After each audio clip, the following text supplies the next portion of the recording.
Welcome to Actors Insights, a series of conversations with industry leaders that provide an in-depth understanding on the relevant topics in the HR and recruitment industry. We spoke to Joanne Lockwood, who is the founder and CEO of See Change Happen, and also an inclusion and belonging specialist, on what Pride Month should really stand for, and what strategies companies should take forward to promote inclusivity in the workplace. So as we know, it's Pride Month. So what would you say? I mean, every company has their different ways and strategies for how they're, supporting this month. But what would you say, really, what sort of strategies, in your opinion, should companies really be doing to promote inclusivity in the workplace? Well, first of all, accept that Pride Month is just one month. Yes. There are 11 other months True. to make sure that you're being active in supporting LGBTQ individuals in the workplace, in your customer base. So Pride Month should be a culmination, a summit of all you're doing to amplify, not the only month you're doing stuff because you're visible. Changing your logo for a month is good. I'm not saying it's a bad thing, but what does it say? What does it say you're doing the rest of the year? And I fully recognize that many staff networks, Pride networks internally, probably have to battle long and hard with their marketing, their brand teams to get these logo changes made and passed through the corporate process. So I don't underestimate how difficult sometimes it is for companies to make these subtle branding changes when they're a global brand. So I really recognize that the work the ERGs, the staff must be doing to get this initiative to happen. But what can you do as an organization that is beyond just changing a logo, beyond some bland statements, beyond a float, beyond some lunch and learns and speakers for the month? Really recognizing the struggle that people have who identify as LGBT in their day-to-day lives. How can you be a corporate ally and a corporate advocate? What causes can you support? Are you looking at homelessness from an LGBT perspective, mental health from an LGBT perspective? Are you providing support to your staff? Are you backing charities that promote LGBT inclusion, trans awareness, non-binary awareness, etc., etc.? Yeah. So it's making a real difference so that your staff, the people who currently work for you, see and feel alignment with that. So anybody who's queer, gender diverse, not straight, not cis, feels that what you're doing in the world is good. And again, that belongingness will happen. But also it's part of your recruitment marketing, but also your brand awareness in the marketplace. Yeah. But the outcome shouldn't just be around profit, brand, marketing. It's got to be more altruistic than that. It's got to be real, true allyship from a corporate perspective. Yeah. Again, the CEO, the board, putting out positive, proactive, credible statements publicly and vocally supporting causes that matter to LGBT people. That's what organizations can do for all 12 months, not just Pride Month. So Pride Month, as I say, is a summit, it's the culmination. It's all of that coming together and celebrating what you're doing continually and just shining an extra spotlight on it. Very true, very true. And it's really, when you think about it, it's like when you think about it in terms of, let's say, some Black Lives Matter when it's that month. You think that it shouldn't just be about 1 month. Pride shouldn't just be about 1 month. It should be the whole year after year, showing what you're actually doing to show those impacts and those actions that you're taking, and let people see that it's not just for, you're taking 1 month to just show that you're part of the crew, just doing it, for the sake of doing it, when you shouldn't. It should be really showing all your actions throughout the year upon year and proving to people that, this is something that's actually serious to us, not just 1 month in a year, but it's serious to us throughout every single day of the year. And that's what we're making those improvements and making those, and hey, it's okay to be transparent about it, that, okay, we're not where we want to be right now, but we're getting there. And you're taking active steps to make sure you get to the place you want to be and, impact the lives of those that it really matters to. So 100%. And I think that's key, what you just said there. It's about being authentic, being honest. We know we should have done better before. We recognize we should try harder in the future, and this is what we're doing. I think too many organizations try and soft soap. They try and say, well, yeah, we're wonderful, we're fantastic. But then you get called out on it. Your current staff, your current employees, your current customers, your past staff will all say, hang on a minute, it wasn't like that when I worked there. It wasn't like that. No, that's not true. So being really authentic. Yeah. that shows vulnerability. People respect vulnerability. Be honest and say, we're going to try harder, we're going to do better, this is how we're going to do it. And I think that's the power that organizations can leverage, rather than saying, oh yeah, we're anti-racist, we've always been anti-racist. Recognizing that we could have been better. We've got instances now where we've learned where we went wrong, and we're still learning, and we're engaging with people that can help us on our journey. Exactly. And that's just that's the simple, honest steps that companies should take to help to show that, you know what, to everyone out there in the world, that, you know, we are supporting and we are doing our best to, you know, get to where we want to be. And it's, of course, it's like a network, you know, in a sense that if you want to get more people on board to help out with your strategies, that's fine, that's good, because at the end of the day, you're actually taking those active steps to make a difference, and not just saying that, oh, we can't do it ourselves, so it is what it is.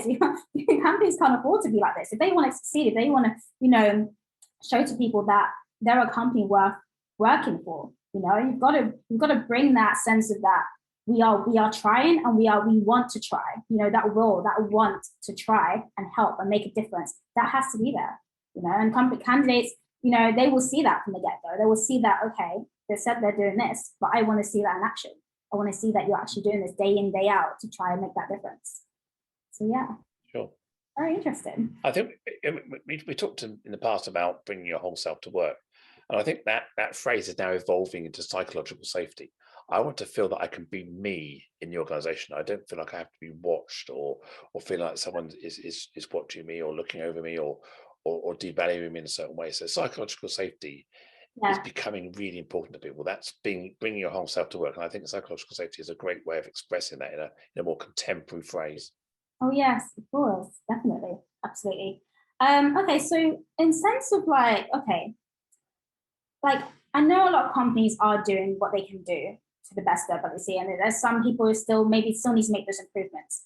But where do companies actually start to really educate themselves and really learn more about how they can impact their workforce directly, you know, for their starting from, you know, their employees, you know, to their different departments, their leaders, and how can they really, where can they actually get this advice? Like, who do they need to reach out to, or what's the first thing they need to start doing? Well, I think the first step is recognizing you need to take a step. Okay. Recognizing that you need to put this on the agenda. It has to be part of the board strategy. I see so many companies where their junior D&I leads, their HR business partners are saying to the organization, we need to do this. And the company saying, well, come to us with a strategy. That's the wrong way around. The company should be setting the strategy at the top level and then empowering people to deliver on that strategy with budget, with resources, etc. So I think the company needs to be committed to inclusion and belonging and people empowerment as an overarching strategy. Then it's a case of understanding what they're trying to achieve. I mean, most companies will have a vision statement, a mission statement, a value statement, which they put out. Most companies of any size will already have HR policies. They'll have reward schemes. So a lot of companies are already doing this. Often it's a case of bringing this together. And then asking people, we talked earlier about employee engagement, understanding what the people think. What do your colleagues think? What do your staff think? Truly understanding, and then getting insights and data from that. Because unless you understand who says, you can't fix it. So making sure you're collecting demographics all the way through the recruitment process. Ask people, who are you? You're applying for this role, so I know who's going into my funnel. I could study the candidate pipeline. I can understand where people are falling out. So if I look at the funnel and say, well, I'm getting a good gender mix, a good ethnicity mix at top of funnel, but I'm still hiring white people at the end, where's it going wrong? Where am I dropping these people out of my process? Are they the wrong people going into the funnel, or does my process not work? So I think by having the data, by understanding it, and then putting people onto this to really analyze this is a great place to start. And then we can track people through the life cycle of an organization, in their promotion prospects, in their work allocation, in their performance appraisals, in their opportunities for training and development and promotion. There's a whole lot of ways we can track people through their tenure in an organization and really understand that. And again, asking people how they feel, what the idea is. So measuring the pulse. And then, yes, we can also, as we talked about earlier, there are bottom line improvements on the balance sheet. where we could look at this and say, well, actually, what are these tangible benefits to the organization around profitability, sustainability, around product development, etc. And that's down to each individual organization to value, to understand what that means in terms of productivity. Yeah, absolutely. So I think my final question would be here, like, do you think companies, do you think they still need to do more than what they're doing right now? Do you think companies at that stage where they're doing what they're doing, but do you think there's still to be more to be done? Is any person perfect? Is any organization perfect? No. I mean, I think we'd all, I talked at the beginning about lifelong learning. I think we all have to be mindful that everything is evolving and changing. Yeah. And organizations are made of people. People aren't infallible. People aren't perfect. People get things wrong.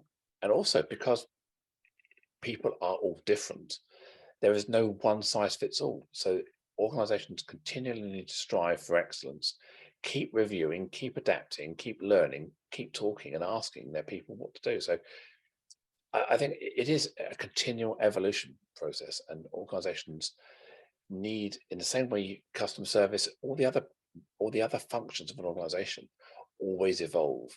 Inclusion, belonging, how we value our people also evolves, and how we got to stay mindful of the contemporary issues in today's society. Absolutely. There we go, lifelong learning for all the companies that need to, because at the end of the day, like, there is so many different areas to cover. And I think if companies really want to take the whole diversity, inclusion, belonging, and even equity as well, providing equal opportunities for all, really, if they want to take that really seriously, they have to learn about it and know their stuff and know how they can actually impact change in their company in the long run. So I think this has been a really insightful conversation. Thank you, Joanne. Thank you for I've enjoyed it. No, it's really good. No, actually, it's been really insightful. So, and that's what Equitas Insights is really about. Thank you. Joanne highlights some great insights into the importance of Pride Month and what it should really stand for. It simply shouldn't just be a 1 month thing, but a celebration of all the work that happens every day and month to support inclusivity and belonging in the workplace. We also touched upon the main strategies companies should put in place to help promote inclusivity in the workplace. Thanks for watching. I hope you enjoyed this video. Why not check out the other videos in this series?